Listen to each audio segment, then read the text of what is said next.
Museum of the Wright Brothers. Here at Kitty Hawk. A replica of the wind machine, the wind tunnel.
Could not be geared down. When you started the engine, it would take off.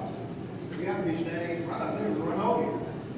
So they put a cable, a little rope of some kind from this truck back to the end of the first one before to keep it from running over. You know, they waited a while hoping for the wind to come rise and then Father Will Wright, America lost his patience. He said, let's take it on that sand there, 150 feet up, come down the hill. They were flying. They decided to do it anyway. 5 gentlemen came over from a lifesaving station on the beach, which is about back on. That was the world's first ground crew, by the way. These 5 fellows came over, they took the tube of force, walked it one behind the other, over the hill, up the hill. Cabled it down, got ready to fly, and the question is, who is going to fly? Homer or Orville? They don't have one right now. Who's going to fly? How do you think they decided? Flipped our coin and Will Bourne. He was very happy with that for about 2 minutes.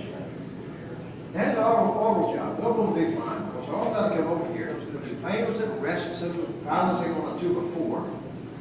Each wing, and Orville had to run with it until it took off to keep it balanced. In theory. Can you imagine running alongside 747 over the wing? Won't be even worse if you fly 747 and then come down the hill and take off. That's what they did. He revved it up. He released it since it was running wide open. And Wilbur came down on his own. Needless to say, he was a bit apprehensive. He got pretty close to the water was freezing. His water was freezing. Not when they were flying, tried to grab 27 mile an hour wind. That's a lot of wind. They waited for the wind to abate. Never did. Well, they decided to fly anyway. Getting close to Christmas here, 17th of December. They was in Ohio. They nailed a bed sheet on the side of the hair. Signals on the life station. Ground crew come over, we were flying. 5 men came back, and one of them was found a strong fellow named Mr. John T. Daniels. Mr. Daniels' family still lives in this area, by the way. Mr. Daniels was about 6'1", weighed about 220. He's going to figure it out story here. This day they were flying from the flat ground behind the hangar where you see the marked boulders out. And big boulders, the takeoff spot. The marked boulders are where the flights ended. Orville wanted to take a picture of it. He was a photographer. Good one. But he was flying. So he took his tripod camera, box camera, set it up behind this wing somewhere back a long way from the window. Had it all set up. And they got Mr. Daniels from the lifesaving station. We've never seen a camera in his life because it's all that. Daniels, we want you to take a picture of man's first flight.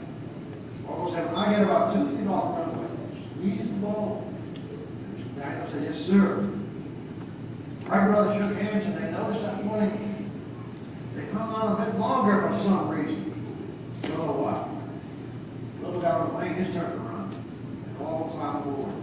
Now, this is what they brought to the runway. Here's how the plane works.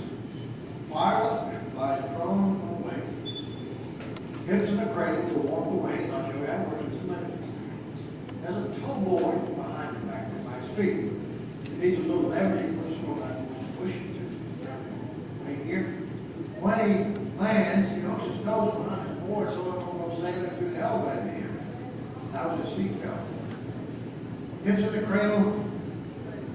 He would start down the runway, release the cable on the truck, start down the runway, pull back on the elevator, go like so, make it climb. Level off like so, come down like so. I don't use it level because you have a camera problem like here, but this is how it works. Once you get in the air, if you wanted to turn, you say left. You move his hip to the left, the wing would twist, right turn. I'm going to show you a left turn. Now watch the rear section, rear edge of the wing. Once you go down, once you come up. Left turn. The wing twist. Now look at the tail thing. Twin vane tail. Left turn. Tail, wing, work in unison. Now it looks primitive. And it was. But it worked. That's the thing. You got to start with something. This is where they started. That's where they brought to the runway. What it didn't bring, which sock, weather report, control tower, radio, radar, an instrument to tell them how high they were flying, if it was on level. Didn't have a medical team. You get hurt down here, you would be in trouble. Didn't have a medical team, didn't have a parachute. They didn't even have a seatbelt. And they didn't know how to fly. It took 3.5 seconds. Brave men. Little guy on the wing, he told the fellows from the life saving station, he said, I want you to cheer more on. Don't like he's going to kill himself. Cheer. They always said, I never heard a word. The engine kept too much noise. He got aboard, revved it up, started down the runway to that cold wind. He got about 3/4 of the way down in there, pulled back on the elevator, the plane went up. Too steeply again. He pushed it over and it came down. Too steeply. Pulled it back and went up. He tried to stay under 10 feet. They figured if they crashed under 10 feet, it would kill him. He was flying like this. He was flying forward into the wind under his own power, under his own semblance of control. While the wind banged him down, 12 seconds, 120 feet. Not pretty. And his first flight. Brought the machine back, set it up flight number 2. Went in to warm their hands about to freeze to death out there. It was freezing there. Almost said, Mr. Daniels, did you take that picture? I said, gosh, it was great, all that shouting and excitement of the takeoff. I don't remember. He and you all got the picture or not? You couldn't run across the street in those days. You had to develop it. Drugstore. They had to go wait till next week until they got back the day before. So let's stop right here and see what Mr. Daniels got in a cold morning in North Carolina, if anything. In 1903, amateur photographer. Never seen a camera before. Now, what do you think about that picture? I don't believe a professional did a group on that view. Well, we're still running. His right foot is partially in the air. He's just released the wing. His coat blowing in the wind. Look carefully, you can see his footprints in the sea. Walk control on the wing, facing the wind, the cold wind. Look at the elevator. It's angled up, the plane is climbing. Notice the desolation. No trees, no grass, no bushes, no anything. Hardly shadows. That's the way the writes address.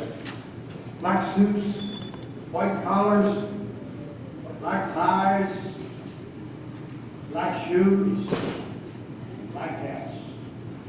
Now the Wrights knew they were making history that morning and they had planned the rest of the occasion. I'll put this picture in, you folks can look at it when you go out for just about 3 minutes, a couple minutes.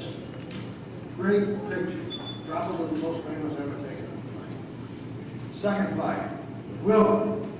They got into the wind. Same thing, 12 seconds. 175 feet. Maybe make an adjustment. Third flight, oh, we got another shot at it. Into the wind, 15 seconds, 200 feet. Getting better. Fourth and last flight, Wilbur. He got it up to the wind, and about 200 feet down, he gained control. Maybe the wind eased up. We don't know what happened. He gained control. He was thinking, by golly, I'll fly to Kitty Village. Only 4 miles on the beach there. Maybe a little optimistic on that cold wind. Here's a gas tank, by the way. Fed by gravity down this tube here. That's an amp gallon. Under ideal conditions, good for 8 miles. Conditions were not ideal that morning, it turned out. While the wind banged it down, they've been up 59 seconds, 852 feet. A real flight that time, 852. You don't see number 4 here, do you? Number 4 was up the mountain. He did some damage here, brought the thing back, and was standing around talking right outside of the hangar. A gust of wind came along, taking 35 miles an hour, and picked the whole thing up, started to carry it away. Toward the ocean. One of the brothers grabbed it here, to the right, grabbed it behind the wing over there. And a photographer here, Mr. Daniels, grabbed it behind this wing somewhere close to the engine. Wright brothers realized right away they couldn't hold it. And they let go. Daniels hung on. Daniels was the third man to fly that day. She went up, did a couple curves, Mr. Daniels hanging on. Finally landed on the beach, bounced over and over, Mr. Daniels hanging on. Finally came to a halt, and found Mr. Daniels wrapped up in broken struts, cotton muzzle to the wire, and a bruised rib, engine hit him in the side. But he was okay, he was a big strong fella. Mr. Daniels said later, that was the first. Thank the Lord, the last time I ever flew. He also said, I am the world's first survivor of an air crash. And maybe he was. Wright realized that the plane would never fly before that year, getting late, getting close to Christmas. They crated it up, sent it back to Dayton.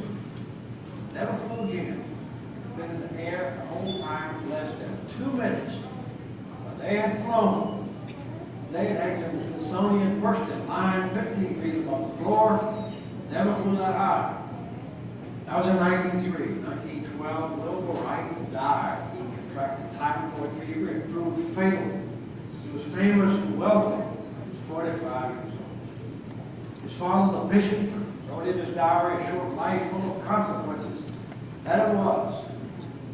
Now, Walter Wright lived in 1948. And what did he see? 1948. 2 world wars, which his invention was used for better or worse. By all sides with devastating results. He lived to see the jet plane. He lived to see Chuck Yeager break sound barrier. He lived to see the German B-2 rocket fly. He lived into the atomic age and into the age of commercial aviation, which was always one of his dreams. As a matter of fact, in the 1940s, Orville was a passenger aboard a 4-motor airliner. Someone told the pilot, Mr. Wright was on board. Well, Orville was famous. So he sent back and asked Orville if he'd like to sit in the cockpit. He said, sure. Now, if they let him take the controls, I'm positive they get the dial. I didn't know Orville was getting over. He noticed out of the planes, the window around the plane, wings were longer than the first flight out here. They actually were. In 1969, when the astronauts landed on the moon, and by the way, this is the 31st anniversary of the day. When astronauts landed on the moon, Neil Armstrong had in his pocket a piece of cloth from the original flyer. Left it on the moon. I think Wilbur Orville was like that. Ladies and gentlemen, enjoy the rest of your day, and thank you very much. You've been a great help.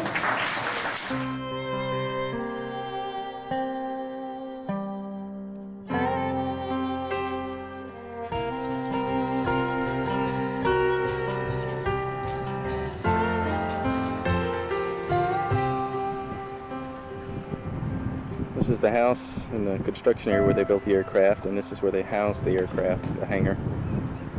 And to the left, you can see the actual hill, Kill Devil Hill. And they say it's displaced 450 feet, and the wind is blowing from my back towards the monument before they were able to stabilize the hill in 1928.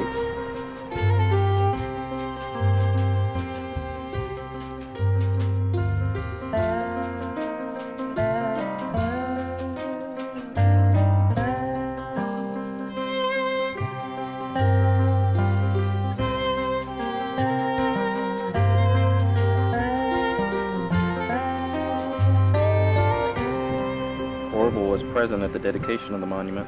Wilbur died in 1912 from typhoid fever. The monument is about 100 feet.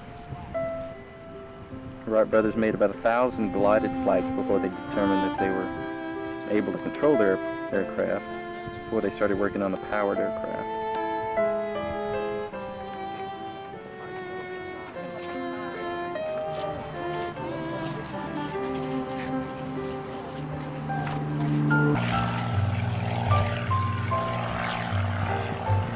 It's symbolic for an aircraft to have an airport right here.